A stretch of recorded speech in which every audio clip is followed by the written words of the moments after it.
AJSU supremo Sudesh Kumar Mahato ने एक बार फिर राज्य सरकार पर निशाना साधा। सुदेश ने कहा कि वर्तमान सरकार पर मुस्लिम तुष्टीकरण का आरोप लगाया। कहा जेएमएम की सरकार सिर्फ और सिर्फ अल्पसंख्यक को वोट के लिए इस्तेमाल कर रही, उनका कोई उत्थान नहीं हो रहा है।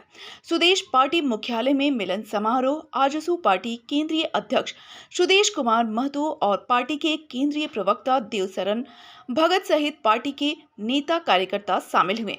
वहीं खालिद खलील ने पहले कांग्रेस फिर जेवीएम के बाद आजसू पार्टी का आज अपने सैकड़ों कार्यकर्ताओं के साथ दामन थामा। आजसू प्रमुख सुदेश महतो ने पार्टी का पट्टा पहनकर इनका आजसू पार्टी में शामिल किया और सदस्यता दिलाई।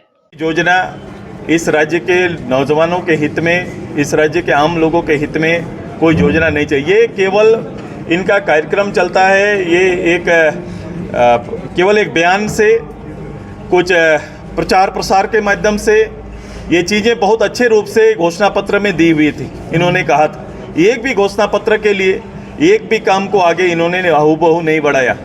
पढ़े लिखे नौजवान बैठे हुए हैं, वो इंतज़ार कर रहे हैं कि एग्ज़ाम कब आएगा, कब लिखने को मिलेगा, कब एग्ज़ाम को हम कंप्लीट कर पाएँ। ऐसी तैयारी करने वाले बच्चे निराश बैठे हुए हैं घर में। नहीं, कभी कभी वैकेंसी निकल रही है, कोर्ट में अटक गया। कोर्ट में अटकने का तो कोई कारण है? मुख्यमंत्री को तो कोर्ट पे भरोसा है। आपको जिम्मेदार ठहराया मुख्यमंत्री जी को तो कोर्ट पे भरोसा है। कोर्ट पे कैसे कह सकते हैं? जब एजेंसी से बात हो रही है तो बोलते हैं मुझे कोर्ट पे भरोसा है, फिर कोर्ट को कैसे दोष दे सकते हैं? इनका प्रस्ताव हम नहीं बनाए, न कोई पार्टी ने बनाया। जब आप वैकेंसी के प्रस्ताव तैयार करते हैं, उसके शर्त तैयार करते हैं, अगर उसमें कोई तकनीकी रूप से, विधायक के रूप से कोई कमी रह जाता है, तब जाके कोई कोर्ट किसी विषय को सुनता है। सबसे बड़ी बात यह है कि सुदेश जी ऐसे नेता हैं जिन्हें एक्सेप्टेंस आसानी से मिल सकता है। हमारे समाज में जब हम जेएमएम की बात करते हैं तो अब लोग कहते हैं कि अब जेएमएम की बात क्यों कर रहे हैं, समाज के लोग कांग्रेस की बात क्यों कर रहे हो? क्योंकि 4 साल में आपने देखा कि झोला भर भर के हमारे समाज, खास करके मैं मुस्लिम समाज से आता हूँ, मुसलमानों ने एक उम्मीद भरी इससे दिया कि भाई हमारा कुछ काम होगा, लेकिन कोई काम नहीं हुआ। और आपने अभी देखा भी उपचुनाव जो डुमरी में हुआ, तो जो चुनाव हो रहा था वहाँ आजसू और सरकार के बीच में जबरदस्त महाभारत हुआ। इधर 29 सितंबर से पार्टी के महाधिवेशन को लेकर खरसावां में नेताओं की बैठक हुई। प्रखंड अध्यक्ष कृष्णा महतो की अध्यक्षता में हुई, जिसमें 29 सितंबर से रांची में आजसू पार्टी का होने वाला महाअधिवेशन को लेकर विचार विमर्श किया गया।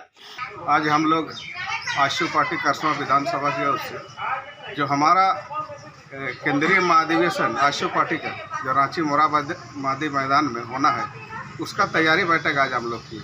और आज इस बैठक में यह निर्णय लिया गया कि खरसावां विधानसभा से सैकड़ों कार्यकर्ता इस कार्यक्रम में भाग लेंगे। और हमारा जो उद्देश्य है, सिर्फ आजसू पार्टी का महाधिवेशन नहीं है, पूरे झारखंड की जनता का महाधिवेशन है। और वर्तमान में जो हेमंत सरकार जो झूठा वादा करके जो सरकार में आए हैं, एक भी वादा पूरा नहीं कर पाए। और आज आप लोग देख ही रहे हैं, प्रखंड से लेकर जिला तक मैंने भ्रष्टाचार फैला हुआ। हर विभाग में बिना पैसा का कुछ काम नहीं होता है। और अभी देख रहे हैं जैसे पैसा के लिए ट्रांसफ़र पोस्टिंग भी बहुत जल्दी कर रहे हैं हर विभाग में। तो इस तरह का भ्रष्टाचार को खत्म करना हम लोग का आजसू पार्टी ये संकल्प हम लोग ले लिए हैं। ब्यूरो रिपोर्ट, सबरंग समाचार।